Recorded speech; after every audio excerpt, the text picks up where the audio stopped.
¿Qué es la logística y cómo es trabajar en esta área? ¿Cuáles son algunas de las herramientas utilizadas? Value Stream Mapping, Balance Scorecard. ¿Y qué tan importantes son los conocimientos de comercio internacional para trabajar en logística? Todo esto y mucho más contestado por algunos de los expertos trabajando en diferentes empresas. Para comenzar, es necesario conocer a nuestros entrevistados. A continuación, cada uno se presentará. Sí, ¿qué tal? Mucho gusto. Mi nombre es Francisco Herrera. Soy egresado del Tecnológico de Celaya.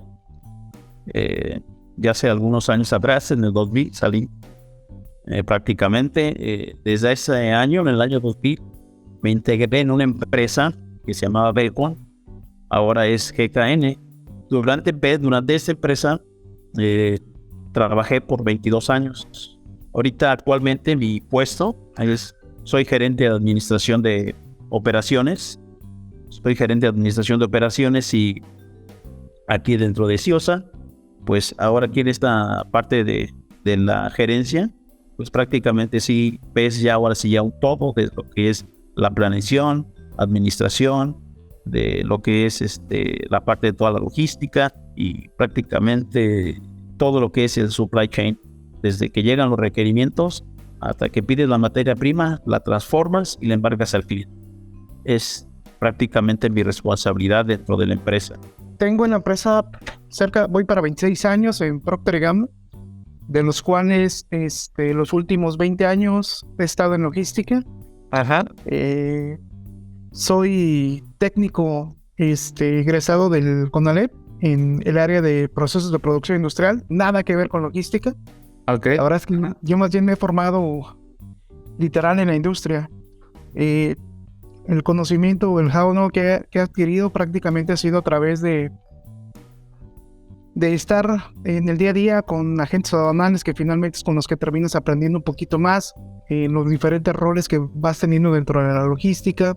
Okay. Dentro de estos 20 años que tengo de estar trabajando en la parte de logística, me tocó hacer la parte de trasladarme a otro país. Okay. Precisamente por el tema de que Procter, para la empresa que trabajo, decidió consolidar todo lo que es la parte de logística tal cual en un call center o en un corporativo en Centroamérica. Hace alrededor de 2 años regresé nuevamente a México, ahora para hacer un interlace entre el grupo que está en Costa Rica que justo te mencionaba y ahora para hacer ese interlace entre la parte operativa y la parte de planeación en Costa Rica. Trabajo como gerente de planta en una planta que se llama CIOSA. Mi último trabajo fue gerente de logística y producción. Básicamente fue como una gerencia de operaciones y la mitad de mi experiencia ha sido en logística. La verdad ha sido una experiencia muy agradable. Aprende uno mucho. Tienes que conocer todos los procesos de tu planta, toda la parte de suministro completa. Tienes que conocer muy bien la cadena de suministro, la parte de importación, exportación, en caso de que tengas que traer materiales de otros países o exportar a otros países. Tienes que conocer bien todos los términos, todos los requerimientos que te piden para ingresar material o para exportar materiales a otros países, conocer si hay programas específicos que te pidan, dependiendo del área geográfica de los segmentos del país donde vas a importar o exportar, los aranceles que debes de conocer dependiendo del tipo de producto que vas a traer, cuáles aplican, cuáles no aplican, cómo saber cuál aplicar o cuál poner para que no te salga tan caro. Es un mundo de la logística muy padre trabajar en esta área. ¿De qué manera se gestionan las actividades diarias de la empresa? ¿Hacen uso de algún software ERP? Anteriormente yo manejaba uno que se llamaba el QAD, que es a través del Manufacturing Pro, y aquí manejan un sistema que es Compa. Todos los sistemas, esos ERP, deben de tener 3 cosas muy importantes, ¿sale? Primera, número 1, debemos de tener un área de ingeniería donde ellos ponen lo que son los bill of materials, la lista de materiales para cada miembro de parte, con todos sus procesos en cada uno de los datos. Debes de tener otro módulo que se llama de inventarios, donde te digan qué es lo que tienes como producto terminado, qué es lo que tienes como, que le llaman WIP, que se llama en proceso, work in process, y debes de tener otro, lo que viene en tránsito. Todo eso viene dentro del módulo de inventarios. Y por último, no menos importante, es la parte financiera, donde esos tres se interrelacionan. Ya cuando tú vienes un material, se genera una orden por cobrar, o si tú ya te llega materia, se convierte en una orden para pagar. Todo esto se deben de interrelacionar para tener, tú puedas calcular cómo vas en cuanto a entregas, pues, si vas a tener flujo de efectivo, no vas a tener todo flujo de efectivo. Entonces, un ERP mínimo debe de tener esos tres módulos para que puedan ser una empresa que puedas tener todo bien controlado. Toda la planeación como tal, fluye a través de un sistema que se llama, y es comercial, SAP. Sí, SAP. A través de SAP, y creo que es muy comercial, finalmente es como que fluye la información, fluye los requerimientos tanto de tus clientes como de tus proveedores. Digo, al final son cadenas a este nivel donde ya tú puedes estar, le llaman un end-to-end, que finalmente es desde que colocas la orden el cliente como outbound hasta que llega la orden al proveedor. O sea, fluye de forma directa, no hay algo que los limite. Pero como ese sistema, la verdad es que dentro de la industria hay varias. No sé, se me viene a la mente alguna que se llama Oracle, Plex, dentro de los que conozco para precisamente hacer el proceso del MRP. Nosotros en particular tenemos, pues yo creo que alrededor como de unos 23, 24, poquito más tal vez, que nos movimos a SAP en sus diferentes etapas o diferentes actualizaciones que ha tenido. Hay otras herramientas que finalmente terminan siendo utilizadas para efectos de poder maximizar tu capacidad en tus líneas de producción, pero al final el core o el deber ser es por medio de SAP. Sí, nosotros tenemos un RP que se llama OMA, que es un RP que básicamente es para control de inventarios, es contable. Y estamos metiendo un ERP que se llama Plex. Es una plataforma online que te ayuda a conectarte con las plataformas de nuestros clientes, en este caso los clientes automotrices de JLG, que son nuestros clientes más grandes. Ellos usan sistemas de ERP que tienen que conectarse vía EDI con ellos, y básicamente hay compatibilidad entre estos ERPs, y basados en esa plataforma puedes jalar información, puedes descargar sus releases, y en ciertos casos, por ejemplo, como Volkswagen o Ford, los releases se descargan automáticamente. Entonces tú todos los días puedes ver los requerimientos y puedes ver los releases actualizados, y basado en esos requerimientos y en esos releases diarios, te puedes hacer tu análisis de capacidad, primero para ver un largo plazo, y segundo para ver tus entregas semanales o tus entregas diarias. Los puedes ir ordenando, tu mismo sistema te lo puede ir planeando. Es más o menos así como nosotros estamos operando. Nosotros bajamos los releases por medio de EDI, los bajamos a Excel, revisamos contra inventarios qué es lo que tenemos. Tenemos uno de nuestros clientes más grandes se maneja por consigna, entonces no es tan difícil porque nada más controlas lo que es máximos y mínimos y estás reponiendo. Lo que ellos vayan consumiendo, tú lo repones. Entonces no es tan complicado. Y la mayoría de los clientes es basado en job orders que te generan en un sistema y las vas programando. ¿Qué tan importante es tener conocimientos en comercio internacional para trabajar en el área de logística en una empresa con presencia en tantos países? Es importante, porque al final de cuentas, cuando tú eres una empresa internacional, si tú no tienes bien esa parte de comercio internacional y no sabes todas esas regalías que te dan buen tratado que tenemos con América del Norte, estás pagando impuestos de más sin que tú te des cuenta y desaprovechas esas regalías que tienen esos tratados. Entonces, muy importante que tengas a alguien de comercio internacional dentro de tu compañía cuando tus importaciones de materiales y exportaciones son muy altas? Creo que finalmente es importante el hecho de que tú acabas de mencionar un punto más importante son los acuerdos logísticos. Si bien tienes que tener conocimientos, quien es tu brazo derecho, tu key player dentro de esta actividad son tus agentes aduanales. Sí es importante, por supuesto, que ustedes como tal tengan el conocimiento, pero yo lo veo un poquito más básico, ¿no? Oye, ¿qué tipo de Incoterm me conviene para este tipo de material? Lo que yo podría sumarizar, ¿qué es lo más importante de Incoterm? Determinan las reglas del juego. ¿En qué sentido? En el sentido de confirma la responsabilidad del que vende y del que compra. Hace tiempo yo estaba llevando lo que fue una cadena de suministro que llevaba granel o materia prima de México a Argentina, una de las plantas de Argentina que está allá.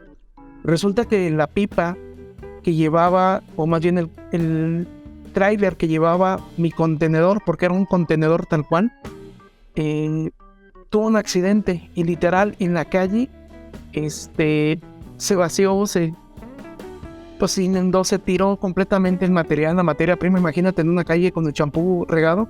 Sí. Al final lo que tuvimos que hacer, se aplican los seguros y queda exento Procter de cualquier responsabilidad y demás. Entonces, otra vez, es cuál es el Incoterm con el que tú compras o no, con el que tú trabajas. Pero ese es el detalle fino. Incoterm yo lo relaciono, tú lo podrías agrupar como las reglas de juego o el acuerdo que yo tengo del punto de entrega con la persona que me vende, llámese un proveedor, y donde yo estoy definiendo que voy a recibir como tal el servicio o el material o la maquinaria. Muy importante porque los requerimientos de varios clientes ahora con los programas IMEX pues no pagan impuestos, ¿no? Y te lo piden ya de entrada si vas a exportar material. Entonces tienes que darte de alta, tienes que conocer cómo se da de alta un programa de estos, cómo se da de alta un programa PROSEC, como todo lo que necesita el cliente para que tú puedas embargarle sin tener temas aduanales. Tienes que conocerlos. Muchos de los clientes, antes de hacer cualquier entrega, tienes que tener muchas certificaciones para poder recibir y embarcar material. Entonces es muy importante que conozcas todos los programas de cada región o de cada país, obviamente los internos, los de México, para saber en qué te van a pedir y qué es lo que te van a solicitar, porque ya cuando estás en este proceso y embarcas y no cumples uno de los programas, se puede quedar la mercancía detenida y pueden causar demoras en cualquier puerto o frontera, y pues todo va bajo el costo del proveedor, no del cliente, porque ellos te dan todos los requerimientos específicos que necesitan, pero si tú no los cumples, el costo es a tu cargo. Entonces tienes que tener mucho conocimiento en el tema de exportación e importación. ¿Cómo se manejan los almacenes? ¿Qué sistema o sistemas de almacenamiento utilizan? Nuestra materia prima, así el 80-20, el 80% dentro de mi Pareto son placas de acero y son tubos y barras también. Son tubos que vienen a medida prácticamente. Entonces está dividido por zonas. Tenemos unas zonas de placas y tenemos unas zonas exclusivas para tubos. No tenemos un sistema caótico para lo que es el almacén. Tenemos, ¿cómo se llama? No utilizamos un sistema caótico, sino por dedicados. O sea, que tú siempre vas ahí y vas a encontrar ahí ese número de parte en cantidades y todo. Para que cuando quieras hacer un inventario cíclico, lo puedas hacer de manera rápida, ordenada. Mira, normalmente dentro de la industria, si tú no tienes espacio dentro de tus instalaciones, es muy común que puedas arrendar desde una bodega hasta tanques, ¿sí? O sea, la verdad es que la logística es tan amplia como no tienes idea. Te va a pasar, comentar un par de ejemplos. Sí. ¿Tú eres de Celaya? Sí, de Celaya. Ok. No sé si has visto un estacionamiento enorme de carrotolvas o carrotanques o furgones que está adelante de San Juan de la Vega. Sí, me parece que sí. Ajá. rumbo a Escobedo, digo, hacia Comunfor, hacia qué lado. Esa empresa, literal, el deber ser de ellos es, si tú como industria no tienes vías o espuela, que el nombre que normalmente le dan a la entrada de las vías a cualquier empresa se le llama espuela. Si no tienes factibilidad de poder tener la entrada o ingreso del tren, lo que normalmente hacen es, ese tipo de empresas se arrendan, llega tu furgón, tu carrotolva o el nombre que tú le quieras dar, llega ese tipo de instituciones y ahí haces el trasvase. Esto quiere decir que si tú tienes en tu planta únicamente opción para poder descargar pipas o trailers, ese tipo de empresas a eso se dedican. Tú puedes arrendar el andén de ellos o las vías de ellos para que llegue el tren, hagas ahí el trasvase y pueda llegar al final a la planta en algo que tú sí puedes descargar. Nosotros tenemos dos tipos de almacenes. El más grande es un centro de distribución que tenemos en León y uno en Laredo. Esos centros de distribución son inventarios, como te comentaba, Kanban. El cliente jala, pull y yo le reto. Entonces no está complicado porque basado en esos requerimientos yo debo mantener en Laredo 10 días de stock y aquí en León debo mantener 3 días. Entonces si me están jalando 1 o 2 días yo lo voy reponiendo y así voy basando mi programación. Y el almacén interno aquí en planta es justo a tiempo. Básicamente estamos fabricando y entregando, no almacenamos nada porque nuestros clientes están cerca. Los únicos que están lejos o están en otro país tenemos un centro de distribución. Entonces ahí es donde almacenamos el material.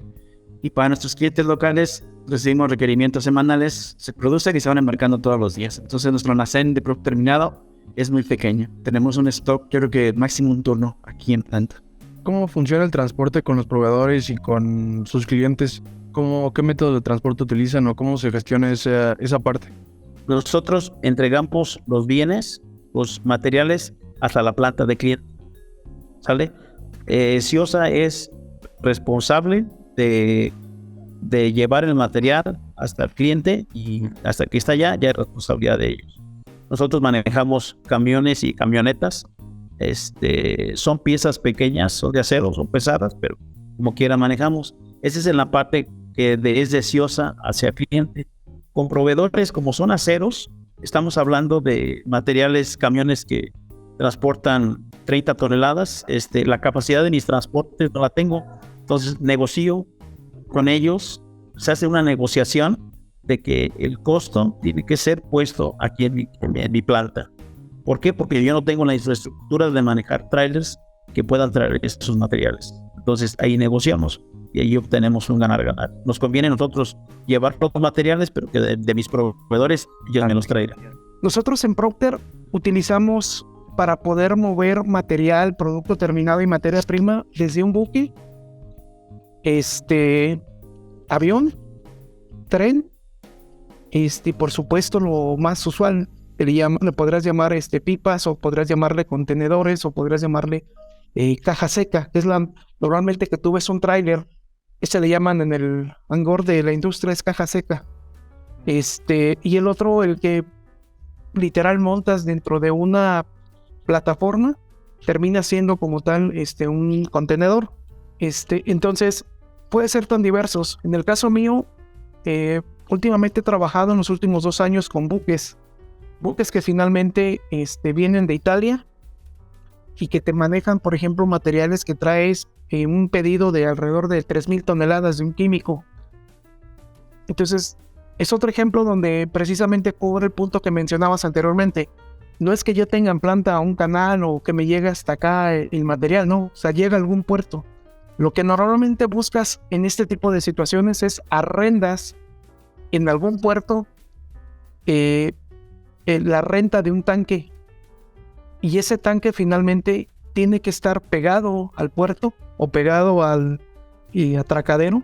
Llegan, descargan el material que traen en el buque y de ahí tú decides cómo te lo traes.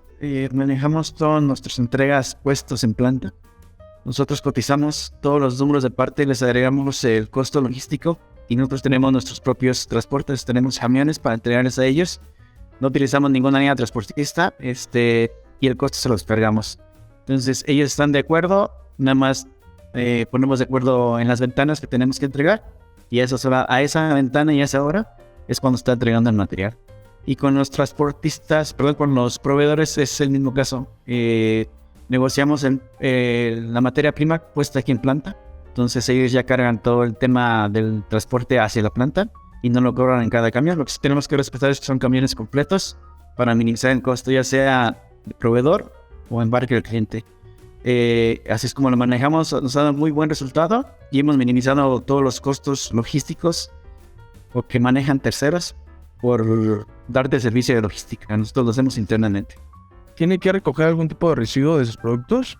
Y, o sea, ¿hay algún momento en el que, no sé, algo haya salido mal o alguna inconformidad y exista un tipo de devolución de la mercancía? Y si es así, pues, ¿cómo funciona esta logística inversa? Ahora, la logística inversa, voy a hablar aquí un poquito de logística inversa. ¿Qué significa? Yo, con un cliente que se llama JLG, ahí manejo una logística inversa, que es, yo le suministro en sus estos, le llaman ellos sus contenedores, sus retornables, se los suministro, pero ellos tienen un portal al cual yo ingreso para que ellos en la logística inversa, ellos recolecten los materiales en la compañía donde ya una vez que yo los pongo ahí, un área que nos asignan, ahí ellos ponen un área y el proveedor externo, que se llama Chef, yo le genero una orden semanalmente de qué números de contenedores requiero y cuántos para que ellos lo atiendan. Entonces, ya en base a esos números, ellos me retornan el material, pero es a través de un sistema para generar órdenes de logística inversa del cliente final a mi empresa, que es CIOSA. Planeación inversa en cualquier institución, en cualquier empresa debe de existir, porque al final es la forma en que tú le regresas a tu proveedor algo que no está cumpliendo con la especificación, con lo que tú le estás pidiendo, ¿no? Si no cumplen con la especificación o no cumplen con lo que tú solicitaste, tú tienes la libertad de poder regresar. Imagínate, voy a poner un ejemplo muy, a lo mejor muy básico, ¿no? Resulta de que tú le pediste a tu proveedor que te entregara sal y te la entregó en sacos de 10 kilos y tú ocupas de 20. ¿Es una razón o es un motivo para que tú no le recibas el material y se lo regreses, no? Y cosas tan simples o tan sencillas como esta, que por ejemplo una etiqueta, si finalmente no viene un registro, alguna patente o algo por el estilo, se meten en cuestiones ya más legales en algún país o dentro del mismo país, que finalmente son motivo de que le rechaces al material. Yo lo agruparía como que finalmente la logística inversa es aplicada cuando finalmente no satisface las necesidades que finalmente acordaron en algún acuerdo escrito o bien logístico para un servicio o un bien. Tenemos dos tipos de logística inversa. Una es para recoger tarimas madera. Nosotros la reciclamos, son un tipo de madera específica para uno de nuestros clientes. El acuerdo es, si yo la reciclo, no te la cobro cuando te la envío, entonces llevamos el control de cuántas envío y cuántas regresan.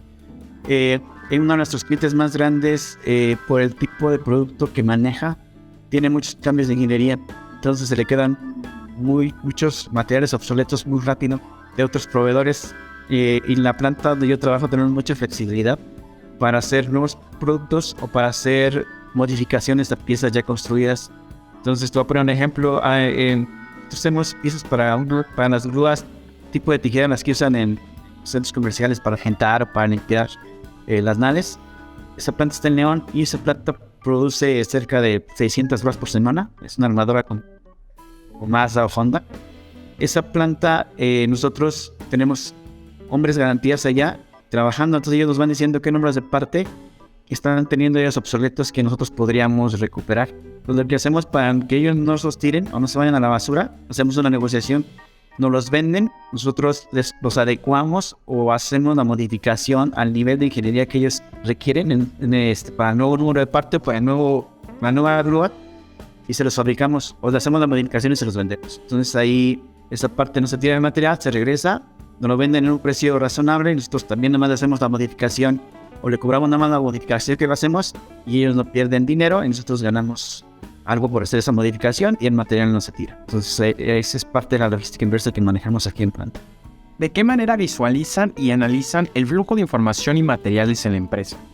¿Hacen uso de alguna técnica como lo es el Value Stream Mapping? El flujo, ok. Mira, nosotros, para analizar producto terminado, nosotros de manera diaria tenemos inventarios y vamos a analizarlos cuando tengo un producto terminado.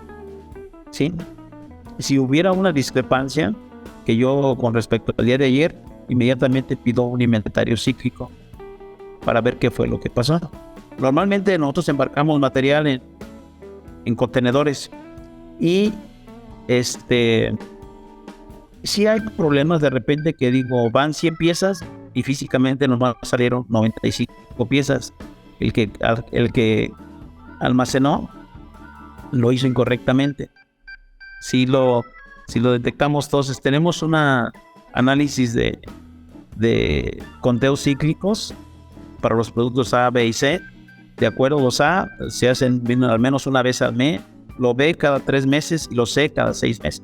Entonces sí, por medio del sistema vamos monitoreando que la materia prima que diga que yo tengo en stock exista y tanto producto terminado también, lo que dice el sistema físicamente sí exista. Entonces es a través de conteos cíclicos, porque al final de cuentas, si tú no haces, mientras esté la mano alguien haciendo, está la persona, la humana contando, haciendo cosas, va a haber una probabilidad de error siempre.